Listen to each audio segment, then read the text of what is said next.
Olá, abençoado, abençoada com todas as bênçãos. Um prazer, uma honra poder compartilhar com você mais uma vez a sequência de O Evangelho depois da Cruz. Sequência desta série, onde nós começamos no primeiro capítulo e no primeiro versículo da carta de Paulo aos Romanos, e agora damos a sequência neste ponto especial aqui, que é exatamente a sequência do capítulo 2. Já indo para o final também do capítulo 2, e na próxima semana começaremos no capítulo 3. O título deste ponto da nossa série é O Verdadeiro Judeu. O Verdadeiro Judeu. É o capítulo 2, versos 17 a 29. Por que o título Verdadeiro Judeu? Porque no contexto da carta de Paulo aos Romanos, anterior a este, nós comentamos que Deus estabeleceu o seu juízo sem acepção de pessoas para com a humanidade. Se você ainda não assistiu e não acessou esse vídeo, acesse imediatamente. Agora nós veremos que os judeus, por conta da lei que lhes foi encomendada, eles fizeram acepção de pessoas. Os judeus, sim, fizeram acepção de pessoas e ainda fazem até os dias de hoje. Mas será que o verdadeiro judeu é aquele que guarda a lei? Vamos ver isso agora, na sequência. O verso 17 do capítulo 2, onde o apóstolo Paulo nos apresenta um perfil do verdadeiro judeu segundo o que Deus pensa. O verso 17 em diante diz assim: Eis aqui, tu tens o sobrenome de judeu e te apoias na lei e te glorias em Deus, e conheces sua vontade e, instruído pela lei, aprovas o melhor, e confias em que és guia de cegos, luz dos que estão em trevas, instrutor dos iletrados, mestre de crianças, que tens na lei a forma da ciência e da verdade. Olha que início onde Deus demonstra que o judeu tem, na verdade, uma arrogância por poder dizer, nós recebemos a lei de Deus. Eu tenho sobrenome de judeu, né? Você identifica muitas pessoas que têm sobrenome de judeu, até mesmo hoje em dia. Nada contra. Mas o que Deus está querendo dizer é, você está se apoiando no seu sobrenome? Você está se apoiando na lei que você recebeu? Você conhece a vontade de Deus? Olha, os gentios não conheciam a vontade de Deus, não é verdade? Mas os judeus conheciam. Que confias em que és guia dos cegos, ou seja, o judeu, naquele tempo que Paulo estava se referindo a isso, o judeu se vangloriava de estar guiando os cegos, né, com a lei, os gentios. Luz dos que estão em trevas, olha, que coisa tremenda. O verso 20 diz, instrutor dos iletrados. Né? Então, o judeu, com a religião judaica e com a lei de Moisés, ele se considerava um instrutor dos indoutos, dos iletrados, mestre de crianças, que tens na lei a forma da ciência e da verdade.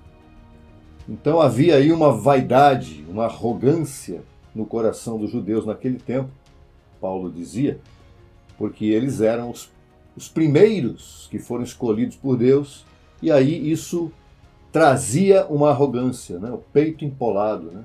O próprio Jesus de Nazaré participou e viveu no tempo em que ele esteve na terra, né? Tempo que Deus, em Jesus de Nazaré, viveu na terra. Você se lembra? A mulher samaritana, que era desprezada pelos judeus. Você se lembra até da parábola do samaritano, lembra? Quando o samaritano tratou de um judeu caído, né?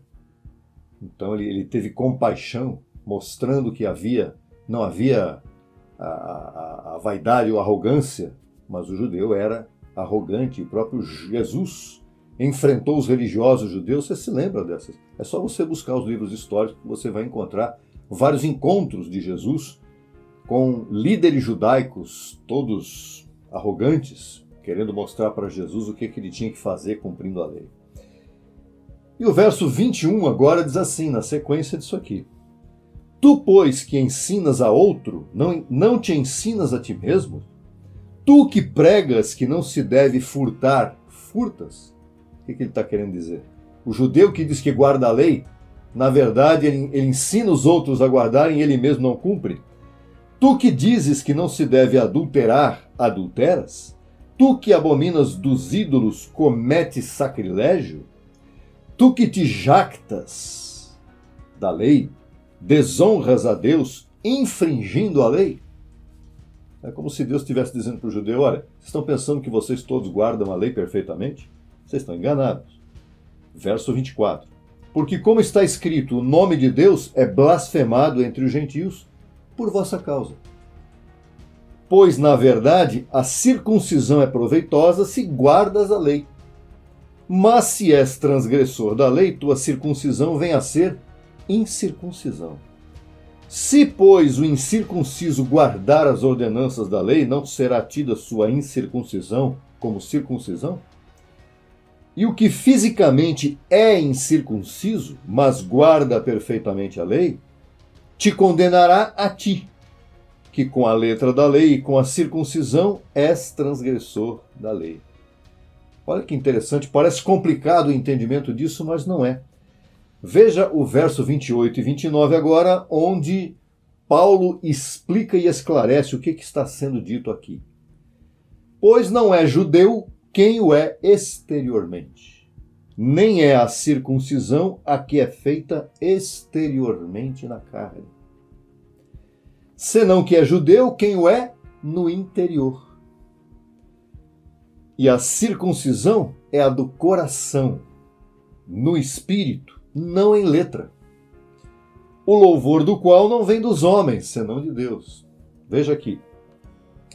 Jesus, quando estava aqui na terra, ele andava, encontrava-se sempre com os fariseus pelas ruas da cidade, das cidades onde ele estava.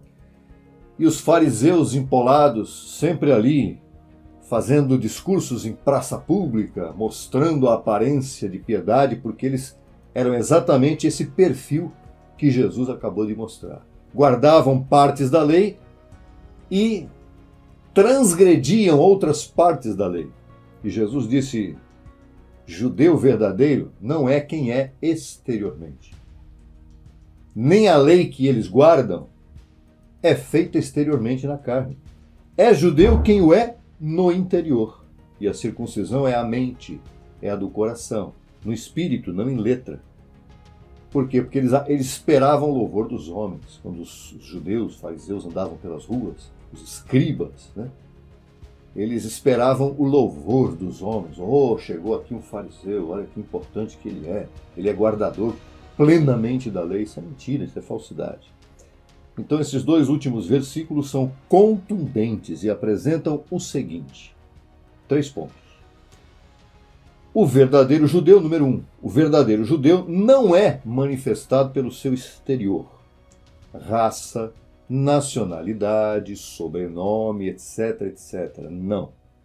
E sim pela sua posição espiritual como cidadão celestial, como também por seu interior, mas pela prática da sua espiritualidade, e não pela jactância, pela arrogância de ser judeu, ou seja, de estar guardando a lei. Número 2. A verdadeira circuncisão é sinônimo de lei, não é manifestada pela aparência carnal. O que é uma aparência carnal? Uma marca no corpo, no caso dos judeus, não é? O corte do prepúcio, no caso dos homens. A letra da lei, né? Guardam a letra. Né? A intenção aqui é mostrar que não é pela letra que se diz que você é espiritual, senão pelo coração, pelo que está no interior. E é aqui que se aplica a graça. A graça é exatamente isso, é o que está no coração de Deus, porque é algo espiritual. E número 3, o reconhecimento, ou seja, o louvor, de quem compreende e vive a verdadeira circuncisão, vem de Deus e não dos homens. Você não deve viver a fé baseada naquilo que os homens vão dizer de você. Você deve viver a fé crendo que o próprio Deus é que vai te honrar e vai te reconhecer. No próximo estudo, nós seguiremos na sequência para que haja entendimento do assunto que está no capítulo 3. Vem tudo numa sequência, lembrando sempre que Paulo escreveu uma carta. Uma carta tem uma sequência natural, né? E no capítulo 3 nós vamos demonstrar que a justiça de Deus não se encontra em uma raça ou em um povo carnalmente representado, seja ele judeu ou gentio. Tá bom? Então, aguarde o próximo vídeo, aguarde o próximo comentário, que vai ser muito importante para você ir crescendo no conhecimento do Evangelho depois da cruz, que começa em Romanos e vai terminar lá em Hebreus, tá certo? Até a próxima oportunidade. Abençoado e abençoada, com todas as bênçãos, tenha uma semana espetacular.